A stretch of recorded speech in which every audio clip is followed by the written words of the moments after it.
Bonjour à tous, bonjour Chloé, tu vas bien? Hello Mathias, ça va et toi? Bah écoute, je suis ravi de retrouver tous nos amis, tous nos fans pour ce premier épisode de Live from the Magic à Disneyland Paris, où on va vous entraîner à la découverte du parc, des endroits du parc qui vous manquent, qui vous font rêver, et aussi des personnes qui continuent à travailler sur le resort. Et comme cette émission est faite spécialement pour vous, on vous demandera de nous dire en commentaire les endroits que vous aimeriez voir pour pouvoir vivre la magie directement depuis chez vous. Exactement, car on a envie que ce soit votre émission avant tout. Donc comme on vous l'a dit, on va partir à la rencontre des équipes qui travaillent en ce moment sur le parc. Chaque numéro, on vous présentera peut-être des sujets un petit peu différents, et aujourd'hui on a rendez-vous avec des équipes de maintenance qui tous les jours travaillent sur tous les petits détails que vous pouvez voir tous les jours et qu'on aime tant sur le parc. Écoute, je te propose qu'on s'y rende tout de suite. Ils nous attendent au niveau du gazebo, donc c'est à l'autre bout du parc, puisque là on est à Fantasyland Station, et on vous propose de nous suivre pour découvrir un peu le parc dans toute sa beauté.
Bonjour. Ça va? Ça va et vous? Ça va très bien, on est ravis de te voir. Bah écoute Ralen, on est ravis de te rencontrer aujourd'hui.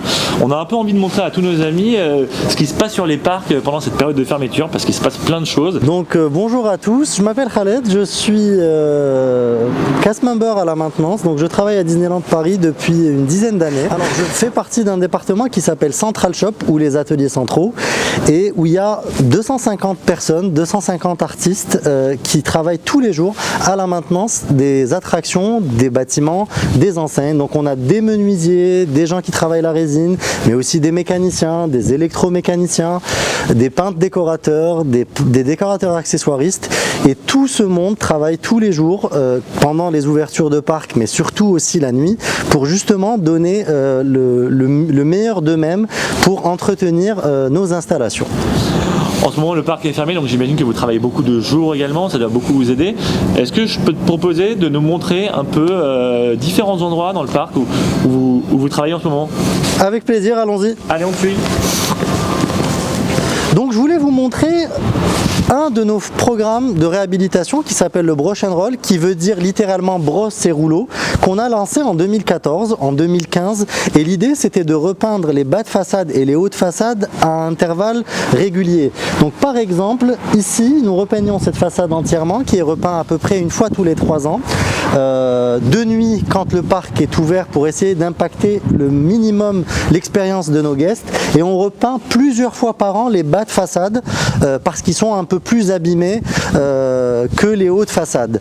Donc ça c'est notre premier niveau de maintenance. On a un deuxième niveau, comme on va vous le montrer tout de suite sur la façade de Storybook Store, qui est faite elle tous les 15-20 ans. Donc comme je l'expliquais, la façade de Storybook Store est en train d'être réhabilitée complètement. Donc on monte des échafaudages, on refait la menuiserie, les peintures, les étanchéités, les enseignes, tous les décors en résine vont être refaits entièrement. Donc à l'ouverture, il y aura une belle bâche témée pour essayer de cacher les travaux et ne pas impacter l'expérience de nos visiteurs. Et alors là, au niveau des enseignes, il se passe quoi exactement? Donc en fait, on en profite aussi pour refaire beaucoup d'enseignes, la majorité des enseignes de Main Street, donc ils sont démontées, ramenées en atelier, on refait la feuille d'or, on refait la peinture.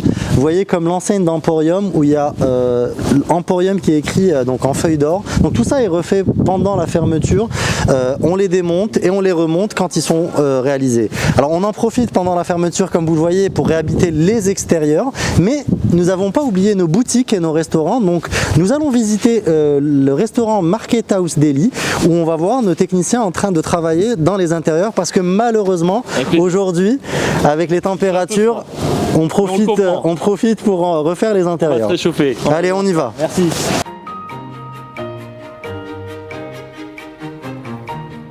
Donc Chloé, je te présente l'équipe d'EcoProps et l'équipe des vernisseurs qui sont aujourd'hui en train de réhabiliter les intérieurs du restaurant Market House Delhi.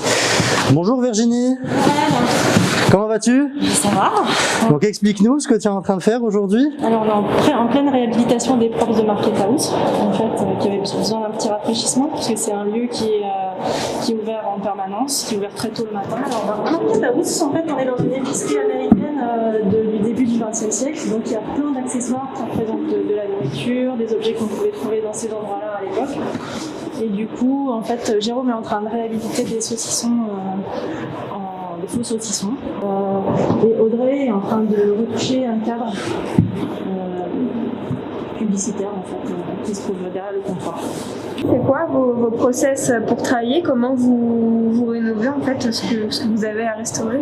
Et ben, en fait, ça c'est un accessoire qui typiquement a été acheté il y a 30 ans chez un antiquaire. C'est un sac de farine qui a pris la graisse, la poussière et toute la saleté depuis 30 ans. En fait, on va le démonter du parc, on va l'emmener dans les ateliers. Il va y avoir tout un travail de recherche de matière. Le sac va être scanné, un graphiste va retoucher le visuel. On va faire la recherche de couleurs, donc on va trouver exactement la même couleur à l'identique et on va refaire une impression à l'identique. L'idée c'est de refaire le décor comme il a été pensé par les Imagineers il y a 30 ans. Et vous avez du coup un document de travail pour vous guider pendant votre restauration? Alors il y a beaucoup d'accessoires qui n'ont pas de documentation parce qu'en plus ça a été acheté et posé directement. Du coup en fait il y a tout un travail qu'on est en train de mettre en place pour justement avoir des documents pour les prochains et que cet accessoire puisse être réimprimé assez rapidement dans l'avenir. Super. Donc comme je vous le disais, les vernisseurs sont aussi en train de réhabiliter les lambris et ils vont réhabiliter les parquets. Donc bonjour Benjamin. Bonjour Alex. Peux-tu nous expliquer ce que vous êtes en train de faire sur ce restaurant? Comme au Casisquet en Noir, que nous avons entièrement restauré, nous attaquons les lambris et le parquet. Alors ce qu'il faut savoir, c'est qu'on a entièrement tout reponcé pour pouvoir teinter et revernir. Voilà les portes quand on refait à nu, décapées à blanc. Vu que c'est un plaquage, donc il faut y aller tout doucement parce que sinon on attrape la perce. La perce, c'est ce que ça veut dire, c'est le plaquage qui s'enlève, donc il faut faire très attention. Il y a une partie qui est faite à la machine et une partie qui est faite à la main. Et ensuite on reteinte en vernis par-dessus. Merci beaucoup, bon courage à tous. Merci. Bon courage. Là, Chloé, on va aller à Fantasyland pour rencontrer nos peintres décorateurs. Bonjour Thomas. Bonjour madame. Comment vas-tu? Ça va, impeccable, fraîchement. Donc Thomas, peux-tu nous dire un peu ce qu'est ton métier à Disneyland Paris? Alors je suis Thomas, peintre décorateur depuis 29 ans à Disneyland Paris. Mon travail consiste à réhabiliter les façades de Disney, donc notamment Chalet de la Marionnette, on l'a repris intégralement parce qu'il y avait des imperfections dues au nettoyage, ainsi il y avait aussi de la mousse, donc on est reparti sur une base ancienne qu'on a réhabilitée, on va dire ça comme ça, pour rehausser bien sûr les couleurs, lui redonner du peps et faire semblant qu'il y a une patine d'usure de temps mais toujours bien maîtrisée. Donc voilà. Merci beaucoup Thomas. Bonjour Morgane. Tu vas bien? Pas bien, franchement. Alors vous êtes sur Pinocchio? Alors on réa Pinocchio, là on est parti. Tu peux nous montrer un peu? Allez. Allez, on y va. Comme je vous ai dit, nous sommes à l'intérieur de l'attraction Pinocchio. Donc Morgane, peux-tu nous expliquer quels sont les travaux que vous avez effectués sur cette attraction? Alors on a commencé par les premières scènes, donc on va aller voir ça évidemment. On a commencé par le théâtre, ensuite la scène de la cage. On fonctionne scène par scène et on a fait un gros point d'action sur l'île au plaisir, là où se trouvent tous les bonbons, les sucres d'orge, la maison de pain d'épices. Et vous allez voir, c'est assez flagrant parce que la blacklight vieillit quand même assez vite avec les éclairages. Donc on a tout rehaussé, tout fait en sorte que ce soit bien lumineux. Morgane, les lumières ont été aussi changées sur cette attraction? Et oui, effectivement, les équipes show là ont fait un super boulot. Ils nous ont remis plein de lumières LED des nouvelles générations, et du coup, c'est ce qui permet à la blacklight, à la peinture donc UV, à réagir davantage. Donc ça nous fait un super décor très lumineux avec plein de profondeur. Donc vous allez voir, c'est quand même assez dingue. Moi, je vous invite à aller voir ça. Allez, on y va!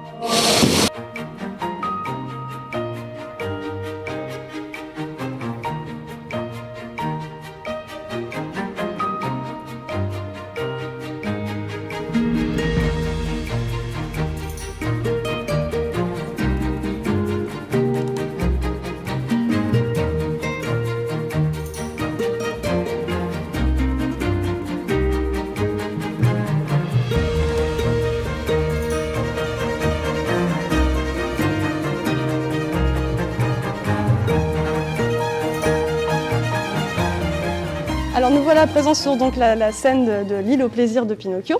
Alors là, comme tu peux voir, par exemple, on a vraiment tout rehaussé sur cette scène. On a donc les espèces de gâteaux bleus, on a tous les sucres d'orge, les citrons qui étaient des oranges, à force, tous les sucres d'orge qui se trouvent là-haut. Donc elle a repris vraiment toute la lumière qu'elle avait complètement perdue au fil des années. Alors nous voilà sur quelque chose de très lumineux qui ne l'était pas du tout avant. On est sur la glace avec toute la roue en sucre d'orge. Donc elle était complètement cuite avec la blacklight. Dans les tons orangés, vous voyez, c'était plus du tout rose. Et là, on a vraiment retrouvé quelque chose de gourmand à la framboise. Donc voilà, la glace toute refaite. Merci Morgane pour cette visite. On est ici, on finit dans l'atelier de Gepetto. Et j'en profite avant qu'on te laisse pour te demander combien de temps finalement va prendre cette réhabilitation. Il nous faut environ 2 mois de réhabilitation pour refaire toutes les peintures.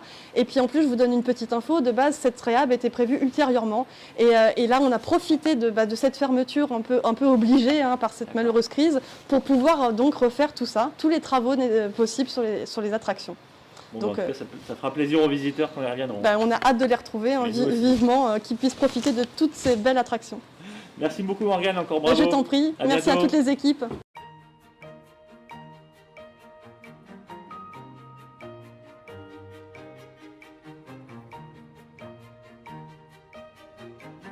Donc nous sommes devant la Tour de la Terreur et comme je vous l'ai dit, on essaye de prendre soin de toutes nos attractions. Donc on va rejoindre un de nos cast members qui s'est particulièrement occupé de la Tour de la Terreur. Allons-y.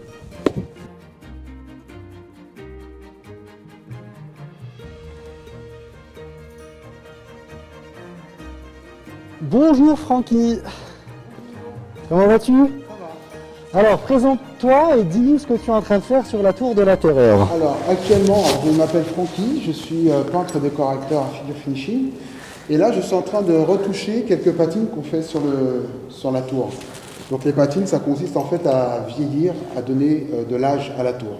Donc toutes ces petites fissures que vous voyez sont des trompe-l'œil. Donc Francky, ça fait pratiquement 30 ans que tu travailles à Disneyland Paris. Et donc explique-nous ce que tu as fait. Une des anecdotes que tu as eues depuis ces 30 ans d'expérience à Disney? Alors c'est vrai que je suis là depuis 30 ans, je retouche aujourd'hui, mais l'anecdote en fait c'est que j'ai participé à la construction de la Tour de la Terreur en 2007, pendant un an. On a vraiment fait tout de A à Z. Les sols que vous voyez, on les a patinés à l'acide. Les murs que vous voyez, on les a patinés à l'acrylique. Les dalles que vous voyez qui sont en faux bois, elles sont en plâtre, on les a peintes dans un atelier à Bussy-Saint-Georges. Et une fois qu'on a fini toutes ces peintures, tous ces trompe-l'œil, nous avons aussi peint tout l'extérieur du bâtiment. Nous étions 5 peintres. Donc on voit aussi dans ce décor qu'il y a des toiles d'araignée, ça fait partie du décor. Alors explique-nous, c'est des vraies toiles d'araignée, c'est des fausses toiles d'araignée? Alors, les toiles que vous voyez donc, qui enveniment l'histoire, ce qui donne l'histoire, ce sont toutes des fausses toiles d'araignée.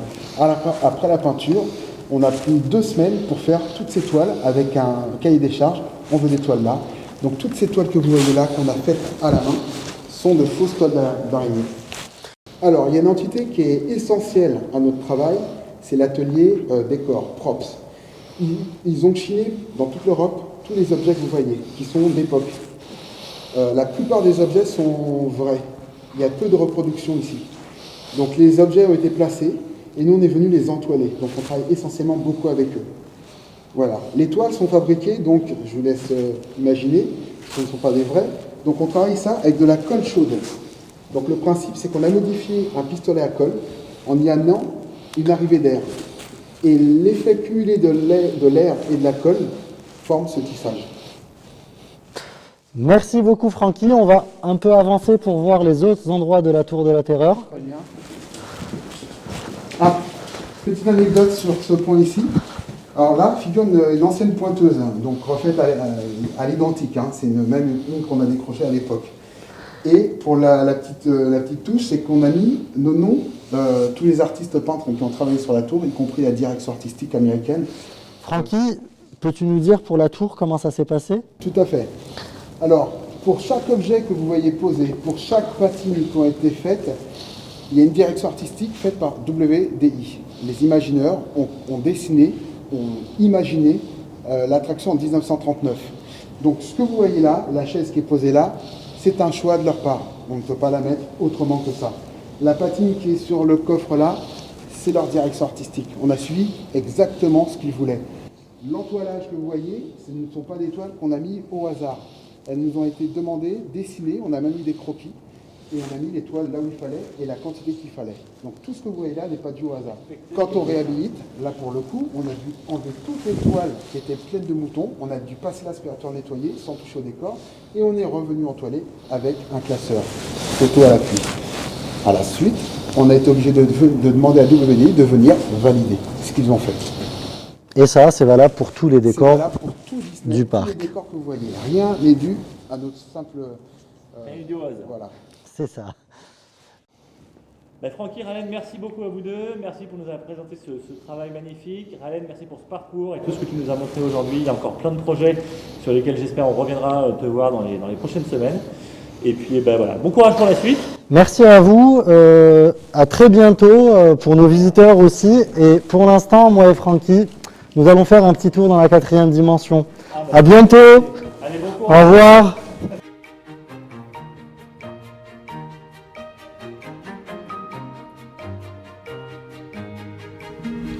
Oh Chloé, c'était sympa hein. C'était trop bien, super passionnant. On a adoré passer ce moment avec vous. On remercie Khaled et bien sûr toutes ses équipes. Rendez-vous très prochainement pour un second épisode de Live from the Magic à Disneyland Paris. Et en attendant, comme le Chloé vous le disait au début, n'hésitez pas à nous poster en commentaire vos souhaits de ce que vous avez envie de voir dans nos parcs, des endroits où vous avez envie qu'on vous emmène, et on essaiera de faire au mieux. En attendant ce prochain épisode, vous pouvez toujours nous suivre et suivre toutes nos nouveautés sur tous les réseaux de Disneyland Paris et sur DLP News. A très bientôt. À très bientôt. Bye bye.